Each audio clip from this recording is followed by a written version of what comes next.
Jamie's double-fanged maw yawns open as he stirs awake. His little chest internally thrums as his vocals hollow out in the reflex. His wings part from around his body to allow his arms and legs to stretch out. As the boy comes to full consciousness, he finds himself dangling above the bed with his tail gripping a ceiling vent grate. He quickly looks around, hopeful to see his red-furred parent. When he doesn't, his eyes start to burn from gathering moisture. Jamie utters, as he wraps himself back up in his wings, his mood souring. Although he doesn't start to cry yet, he releases a mix of frustrated and disheartening whines, and rotates his wrapped body back and forth. His Wataf siblings slightly uncoils from their cinnamon roll position of slumber to lowly hiss at him, trying to get the Manarian toddler to calm down. SJ is relieved to hear their brother's sounds quell, and begins to snugly crawl back up to get some more sleep. That is until their body is launched into the air, as Jamie plummets right next to them on the bed. Flailing while airborne, the Wataf lands on the edge of the bed and rather dramatically sprawls their legs in frantic crawling to prevent falling over to the floor. Able to bring themselves back to the centre of the bed, they glare at Jamie, who is still cocooned in his wings. Cha! SJ angrily releases from their still undeveloped vocal processes, having more rare than actual tone to it. Jamie counters in a dour tone. Too tired to stay angry, SJ mimics Simone's mannerism by rolling their eyes, and skitters up next to the Manarian. Sa? They ask, using their current range of sounds to do so. Za! Jamie immediately confirms, as his wings part enough to peer back at the Wataf. Nodding, SJ turns around, moves to the top left of the bed and reaches out for a physical remote device. They press on an indicator that has a sticker of a 7 above it, and patiently waits. Not a few minutes later, the bedroom door opens up and a machine rolls on in. Greetings, children. You are awake rather early today. Is there something I can and do for you two? 7 inquires pleasantly. Bizarre? Jamie immediately asks, while SJ starts typing on a datapad. I can certainly make some breakfast.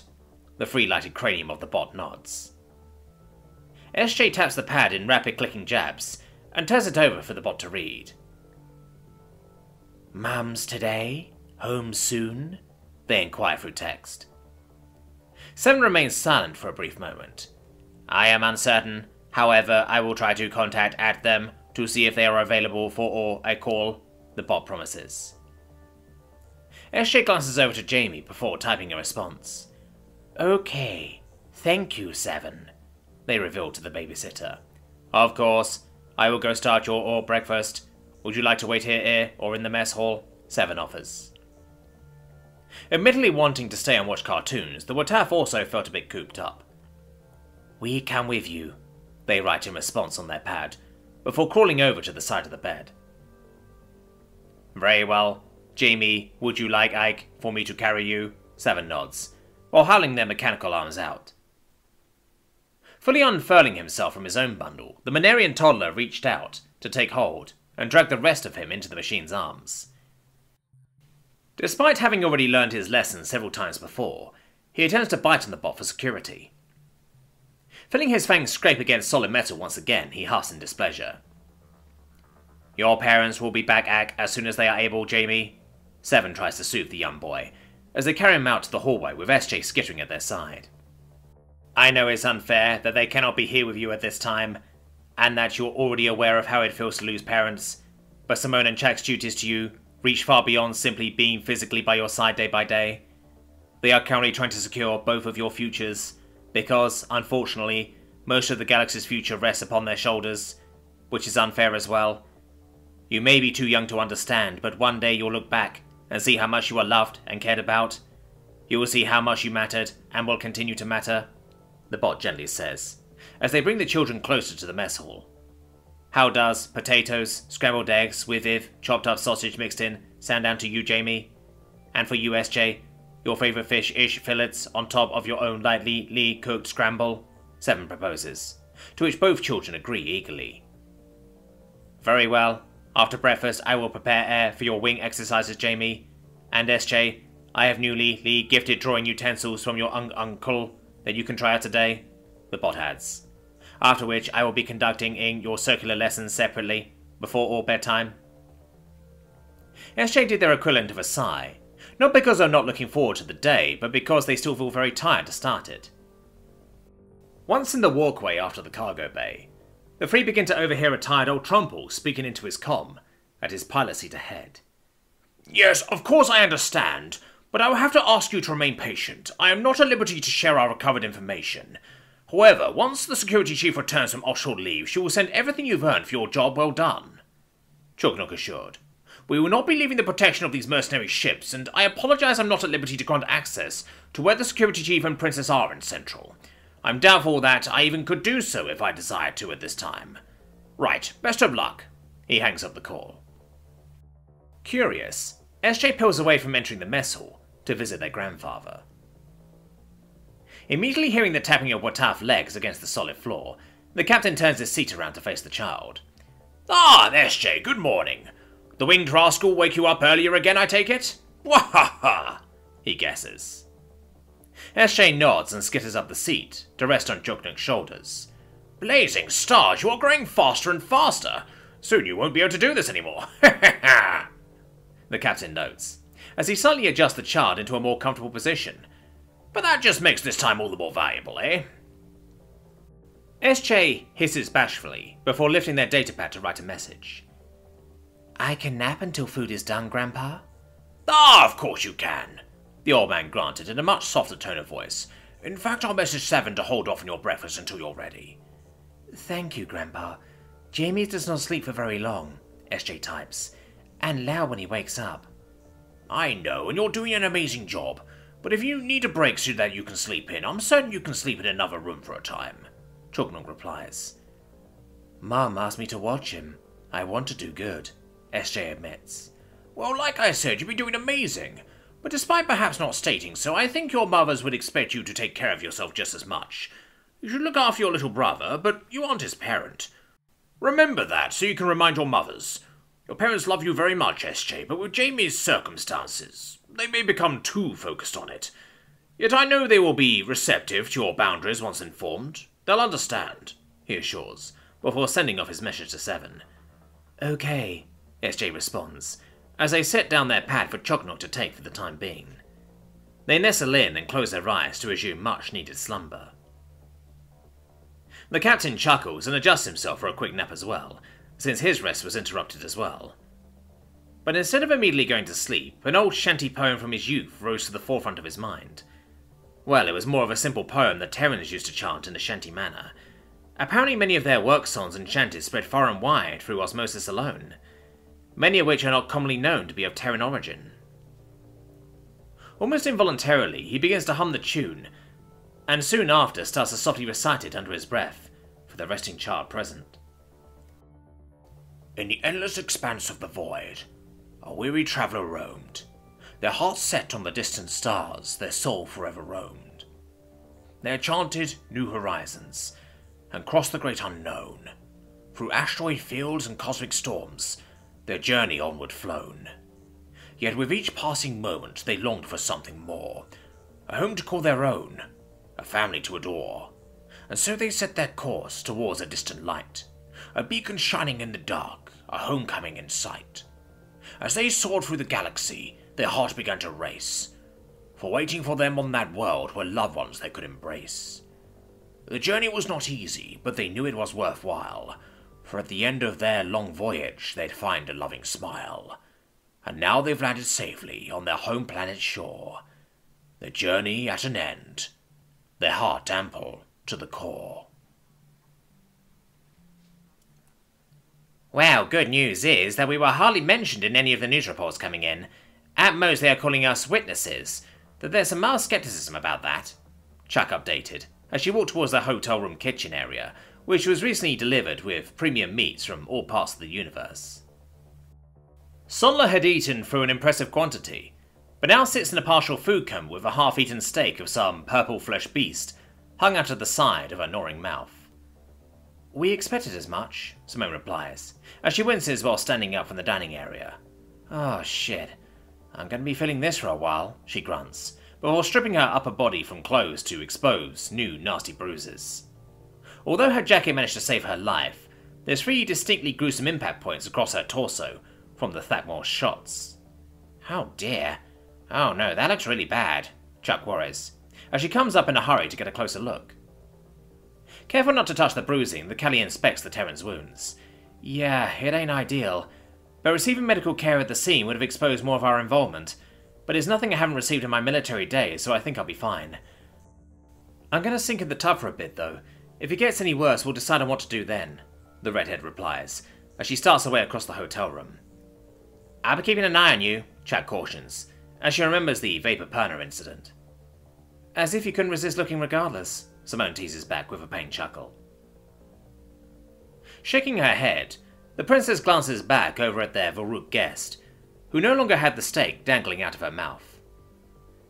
Walking closer, Chuck sits herself in a way to have a personal conversation with this reptilian, while also overlooking her fiancé. I hope you enjoyed yourself. Mind if I ask you a few personal questions? She inquires. Yeah, that's fine. Solna struggles to articulate, through her meat-bloated state. Right. Well, first, may I ask for your full name and where you're from? Chuck begins. My name is Sonla. No family titles, so... just Sonla. I'm from Varuk Homeworld. Morvinter. Worked shipping jobs. Then fell into smuggling to pay off debts. I'm good at sneaking into places. I'm very quiet. When I'm not stuffed with meat, Sonla answers. Indeed. See that you like being stuffed with meat, Chuck says, trying not to be grossed out by the sounds the reptilian was making. Sonla narrows her dark eyes and leaned back in an amused manner. She chortles deviously. Phrasing, hun, Simone called out from the filling tub. I don't understand. Oh, I didn't mean to. I see. Alright, moving on. What do you know about the job to kidnap an ambassador's son? The Callie diverts. Well, it was supposed to be simple. Hurt no one, take son, get paid, give him back. It was my first job like that. I'm not very good at kidnapping people. My job was to get in and deactivate power to the hotel, then meet up after the retraining team did their job. I did good, but then things went crazy, Sona replies honestly. I'll say, that tends to happen when my fiancé here sees people in need of help. Do you regret what you did? Chuck questions more seriously. Sola's eyes went wide before turning her head back and forth between the Callie, Terran, and Fancy Room. Oh, so the Callie princess really is being ploughed by a Terran, Sola comments. Ha, more like she ploughs me, the redhead laughs out, as she fully rests in the heated liquid. The Callie now stares at the table in sheer embarrassment. For a sheltered royal sure knows how to treat a lady. You're a female? Sonla calls out in shock. I thought the chest fat sex were Terran males. You know, for extra protection when fighting in competition for mates. I ought to be insulted, but the imagery of grown men slapping the shit out of each other's tits to prove who's most macho is hilarious, so I'll forgive you, Simone replies with a chuckle and lift of her hand. We are straying from my question, Chuck interjects. Sonla, I want to know if you regret what you did and your general thoughts on it all, she insists. Ah, yes, I regret it. People who hired me were worse than I thought. Much less honourable than it first seemed. Absolute bitches, really, Son replies, almost dismissively. Okay, what about the kidnapping part? Chap pushes. Oh, nope, no regrets. Screw the wealthy elite. Pompous, trust funding, honourless, capitalistic vermin that feed off the work of the masses while the working people get by on systems purposely built against them by the very bastards rich enough to call the shots because no one else has the lobbying power to sway politics for the good of the majority. The very least they can do is give us a little harmless ransom every now and then. No offence, Sonla rants. Oh, none taken. Though it does concern me that despite someone's inherited wealth, her life is still being needlessly put into danger, Chap points out. A lot of liars, it turns out. A lot of people died, and some poor janitors are going to have to clean them up. Hope they get paid enough, Sonla says, completely missing Chuck's point. Alright, so can we trust you to do the job we're offering you without having to worry about you turning on us as well?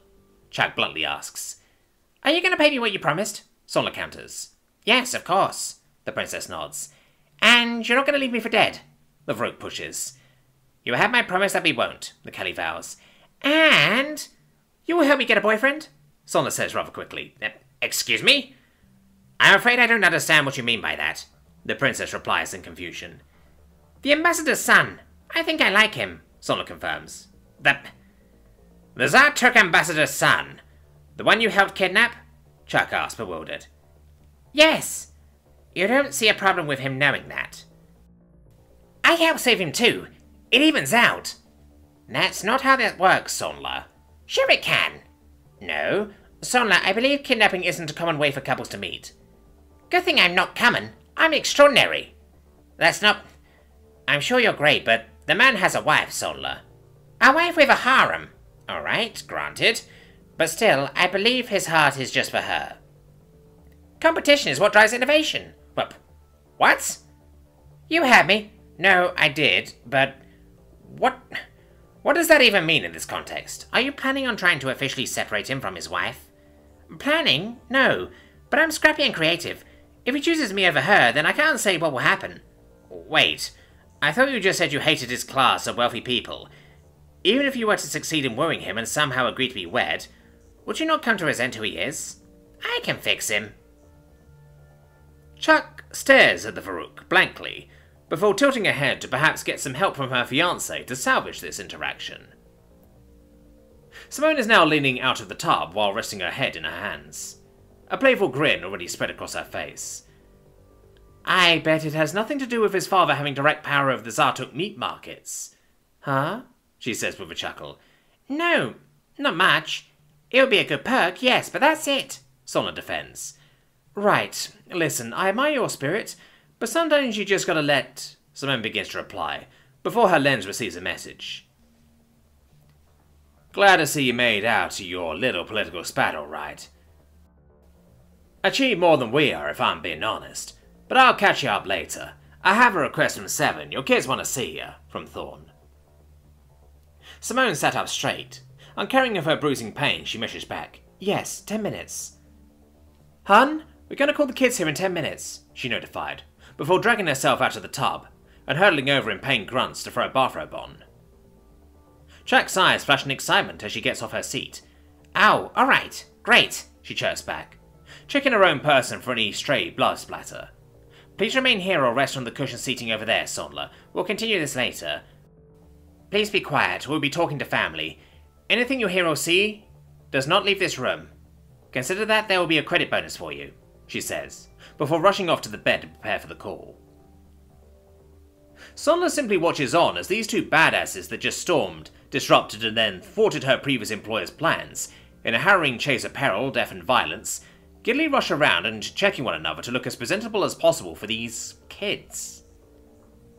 The two use a datapad as a private screen, so the Varrook couldn't see any visuals, but once the call started she heard neither Callie or Terran youth talking from the other side. In fact, one doesn't have a voice at all, rather just hisses. Is that our Taffling? Sondler whispers in confusion to herself, as she moves to the cushioned seat to rest in it. Mama! Son! Bizarre! An unknown to her species speaks up nonsensically. Oh yeah? What is Seven made for you? The Terran replies, before apparently seeing the answer through the screen. Yummy! I'm so jealous. Me too, Chuck joins in. Potato-based foods always smell so good, but I can't have them, she giggles. Oh my goodness, honey. Look at what SJ drew. Someone points at the pad, as if the Callie couldn't already clearly see. That's you and Grandpa flying the ship, correct? Well done, SJ. I love the colours you chose for Grandpa's uniform. The eavesdropping Varrook can't help but think back to the time she made the Terran swear upon her hatchlings, and then follow through on them. It's apparent that she really meant those promises, and that perhaps the job she currently has with these new bosses might actually be a good place to confidently hitch her shuttle trailer to. Also, she didn't hear a direct won't do on the boyfriend condition.